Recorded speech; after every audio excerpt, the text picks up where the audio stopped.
drama. Episode 5.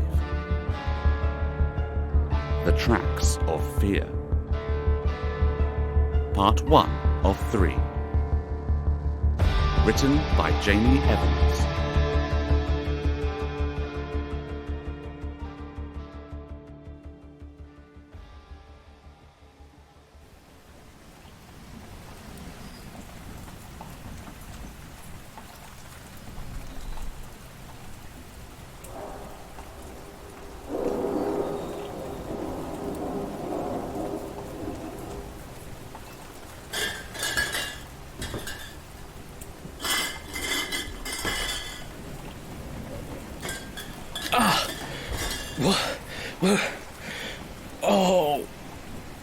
Oh, my head.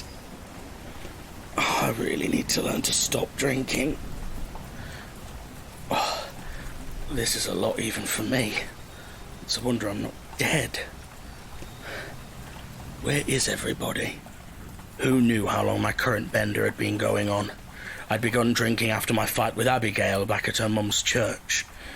That had been the day of the disastrous events at Vanderburg Academy that had resulted in the death of one of the students. Things had turned vicious. I'd said things that perhaps I shouldn't have, and I'd stormed out, leaving the only friend I'd had in a long time behind.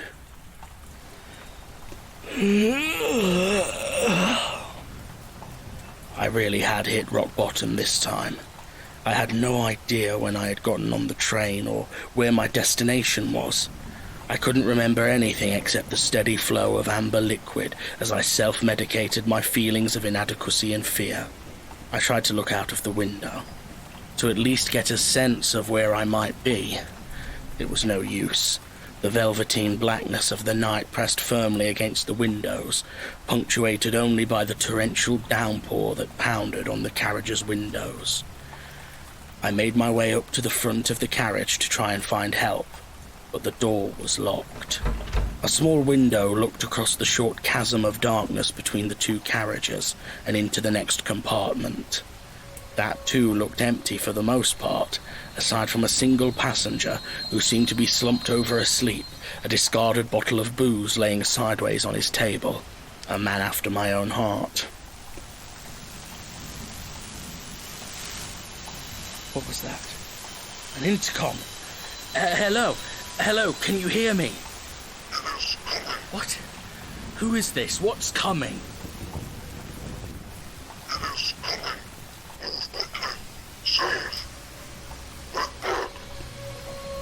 What are you talking about? You aren't making any sense.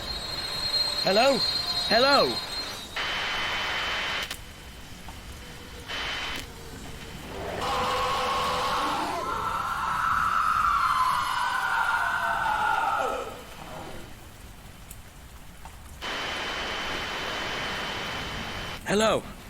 Hello, are you still there? The other side. I peered out the back end of the carriage, but there was nothing to see but more inky blackness. That was strange. I thought I had glimpsed the back carriage when I'd woken up. There was a diagram printed on the wall next to the door, which confirmed my suspicions. According to the map, I was currently in carriage 6 of a train that was supposed to have 12 carriages. So where were the back 6 compartments?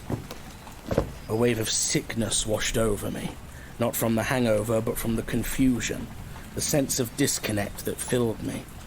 I had been drunk many times before, but complete blackouts and memory loss, those were rare for me. There had to be a way I could get in touch with the driver or somebody. Then my eyes fell on what I was looking for. Set into a small indent in the wall was a red lever. A sticker beside it read, "Emergency brake, for use in emergencies only."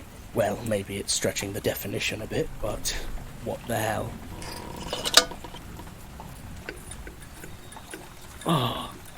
That was anticlimactic. Well, let's not panic. Panicking would be bad. Let's stay methodical here. First tool in the paranormal detective's toolkit, a good dictaphone. Okay, where do I begin? I've no idea what day it is or what time. I'm on a train of which I do not know the destination, nor do I remember boarding in the first place. I seem to be the only passenger on this carriage, though I can see somebody asleep in the next carriage along. A strange voice on the radio warned me that something is coming, and, judging from the inhuman howl that followed his warning, it's not something I want to meet.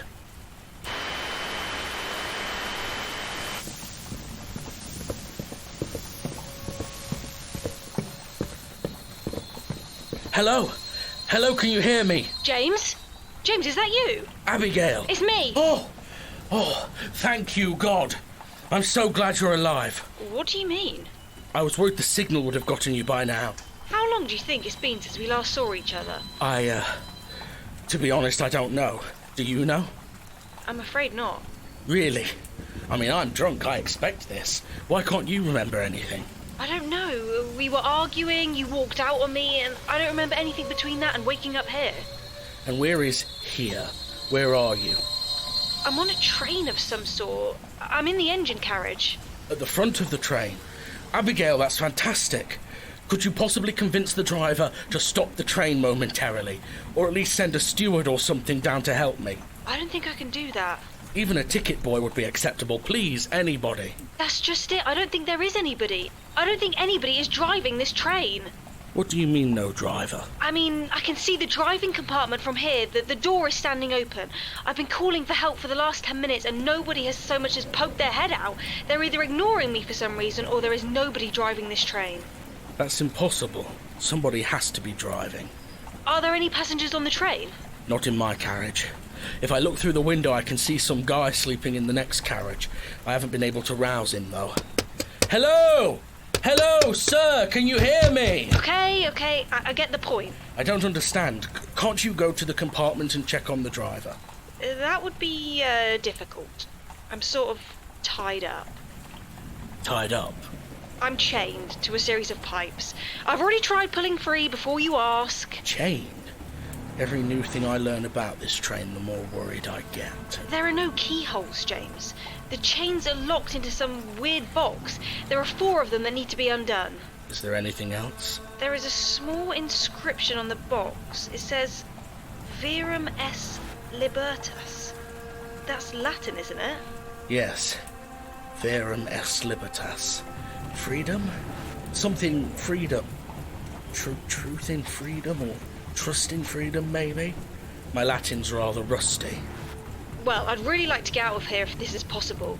Are you able to make your way up to the train? If I can get the connecting door to open.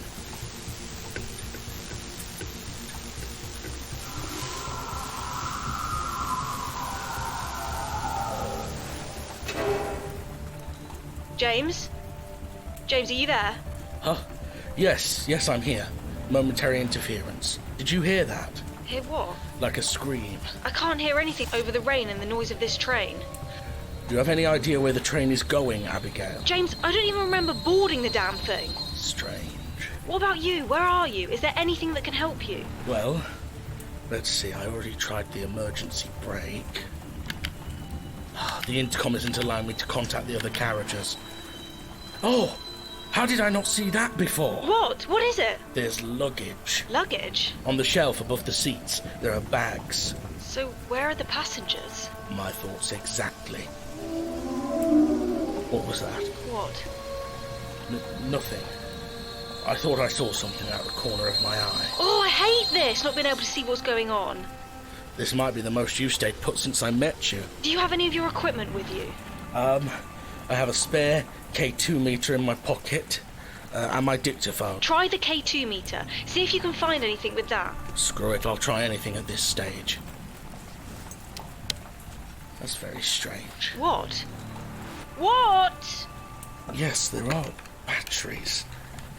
Why isn't it? What's happening? Tell me something. The K2 meter isn't working. I mean, it's got batteries in it and it's turning on, but the meter isn't even picking up a base level. So it's broken? Must be. Let's see.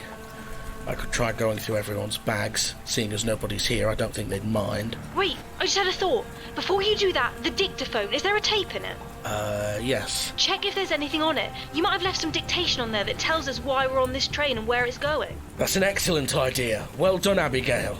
Thanks. Well, let's give it a go.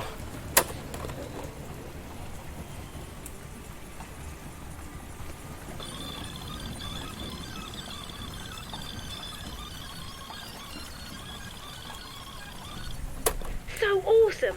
I showed him how I picked locks and we got to investigate a real crime scene. I feel guilty for being this happy when the Rawlinson family have died, but I just can't help it. He even liked my dictaphone and let me make notes on the case. Dan showed up and ruined it though. I think my mission to get James Hunter's help was successful. He agreed to come to Greenvale with me. Ah! I literally can't believe this. He's a little different to how I imagined. I think he's had a tough couple of years, but it's okay. Maybe I can help him as much as he'll help me. He says that this is going to be dangerous, but I'm prepared to see this through, even if it kills me. Kills me. Kills me. Kills me.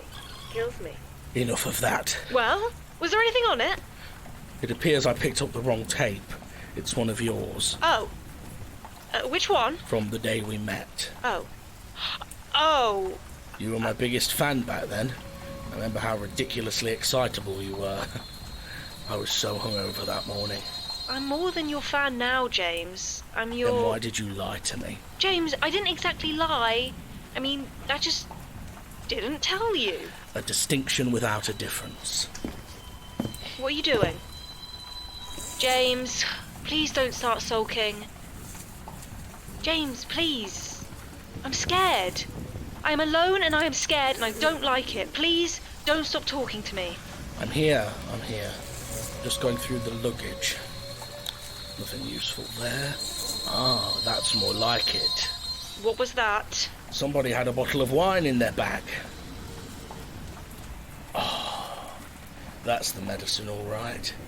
You know, after 2 years of being a drunken hermit, I rather consider myself an expert in it.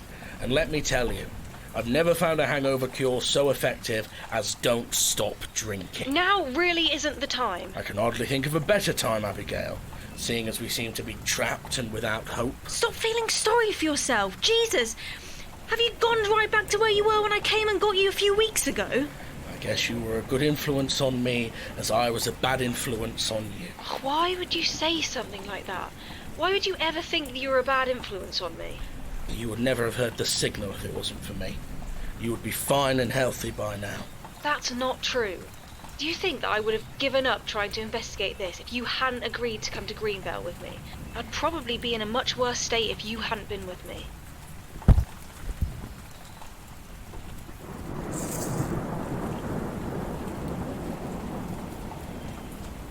That thunderstorm sounds like it's directly overhead. How have we not passed it yet? The train is moving pretty fast. Must be a big storm. What's wrong now? What is it? This bag. It belongs to a child. It's mostly just kid stuff. Packets of Skittles, a colouring book and a bunch of loose crayons. A soft toy. But here, there's a photograph. It's a young boy. Can't be more than 7 or 8, I'd say. He's with 2 smiling adults, his parents. On the back they've written, "We miss you so much. We love you." Where is the little boy that belongs to? How should I know?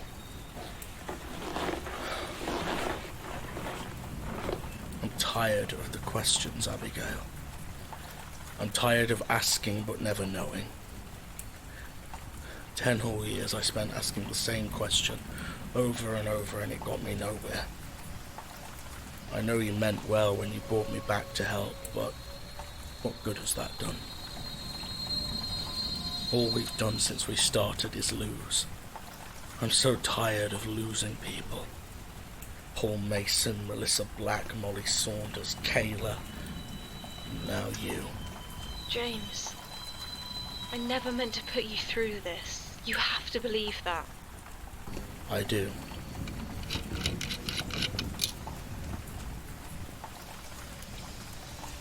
I don't want to talk about it. I think we'll just end up fighting again. But James, think of all the people we've saved, though.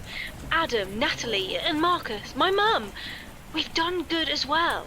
I don't want to talk about it, Abigail. Well, we need to. If this partnership is going to work at all, then we need to start being more open and honest with one another. Believe me, it doesn't just come naturally to me either, but we need to, and we don't have a choice. You need to stop drinking. Stop looking for an escape in a bottle. Stop telling me what I need to do. I don't need to do anything. Nobody needs to do anything. That's the beauty of free will. Everything is optional. Just get your conscience to shut up. Oh, well, you're drunk, as usual. Well, boo-hoo. Oh, do you know what kills me, James? What genuinely hurts me? You are one of the brightest men I've ever met. When you're in action, you have this burning curiosity which just lights up in your eyes. I can feel gears turning in your brain, desperate to solve the mysteries. And you care as well. You care so much. After everything Kayla did, all the suffering she caused, you still tried to save her. You didn't give in to revenge like Dan did at Victoria Lake. You are brave in so many ways, but you are a coward when it comes to facing yourself. So you're wasting all of your potential, drowning it beneath a tidal wave of alcohol. Those 10 years you spent investigating and writing weren't a waste of your life. These last 2 years were. 2 years where you did nothing but drink and eat and slowly die. This train is getting worse. At this rate, I wouldn't be surprised if it just derailed. James? Are you sulking? Jesus Christ, James. Red bag. What? The voice on the intercom. It said red bag. I've just noticed there's a dark red bag on the luggage shelf. What voice? The one that warned me to be quick, that something was coming. What something? No idea. Don't want to find out. Aha! What is it? It's a toolkit. There's all sorts in here. Screws, nails, hammer, screwdriver, a spirit level, a tape measure. This bag must belong to an engineer on the train or something. I guess once again we're not going to have a real conversation. Is there anything you can use those tools for? And any way they can help you get out of there? Abigail? Can't hear. Check if. Too late. Abigail, something is interfering with the intercom again. Can you hear me? Abigail?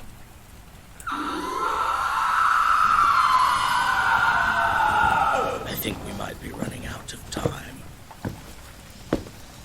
Abigail, I don't know if you can still hear me, but there's a panel right next to the door from the next carriage. I'm going to unscrew it and see if I can't do a bit of amateur electronics. If you can hear me, Abigail, I want you to know that I'm sorry. More sorry than I can say. I know I left, but I haven't given up. I want you to know that much. I'm still researching, still turning things over. The truth is, these last few weeks, since you came to get me, I can't remember the last time I enjoyed my life this much. The last time I felt like myself at all. I want to thank you for that, Abigail. That's a gift greater than you will ever know. Thank you. James. You heard that? I did. I think there's something wrong with the intercom. It's possible you were picking up a different signal. James, my chains. One of the locks on the box has just snapped open on its own. It did what? Just now. It snapped right open. I swear I didn't do anything. I was just listening to you on the intercom. Verum est libertas.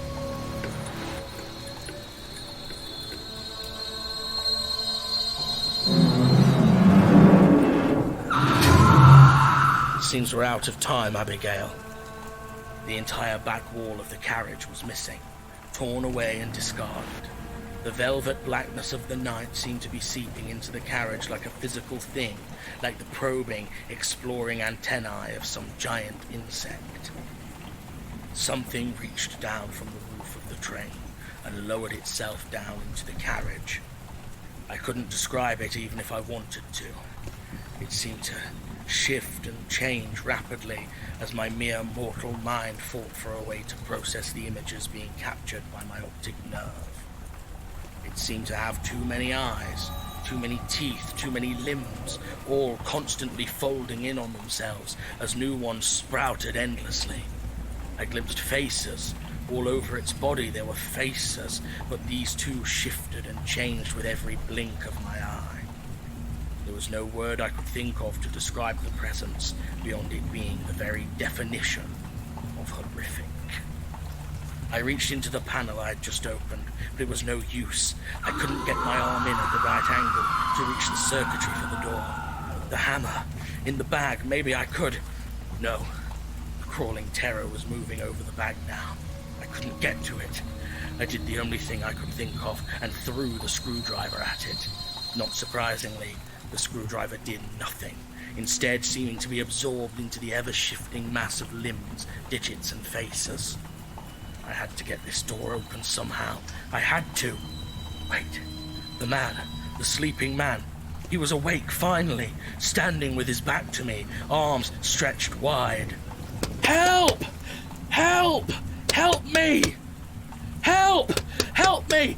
Help! For a moment, the man started to turn, and I thought he was going to see me. Instead, he stopped and picked up one of the empty bottles on his table, dropping it back down. No, it couldn't be, but it was. I knew what I had to do. Listen to me, I don't have time. I know you won't get all of this message, but you should get the important parts. It's coming. I'm not quite sure how long it takes, but you need to be quick. I don't know what it is, but it is coming. You need to move quickly. You need to get to the front of the train and save Abigail. Please, whatever you do, you must save Abigail. Start by looking in the red bag. It's full of tools.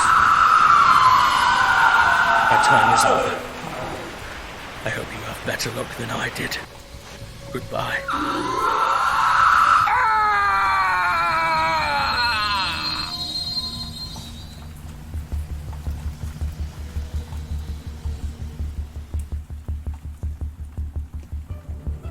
Starring Jamie Evans as James Hunter and Isabella Barbieri as Abigail Corbin.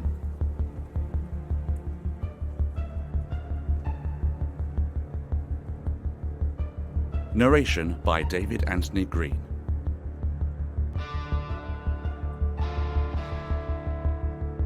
Opening and closing themes by James Crow. Haunted, the audio drama, is created by Jamie Evans, with all episodes produced and directed by Jamie Evans and Benton Hodges. Audio engineering by Benton Hodges, Charles Topping, and Jamie Evans. Haunted is a production of Impala Films and is recorded at Free Sprite Media Studios, with special thanks to Duncan Newham for equipment support. Thank you for listening to this audio presentation. Come back next week for the next terrifying chapter of Haunted, the audio drama.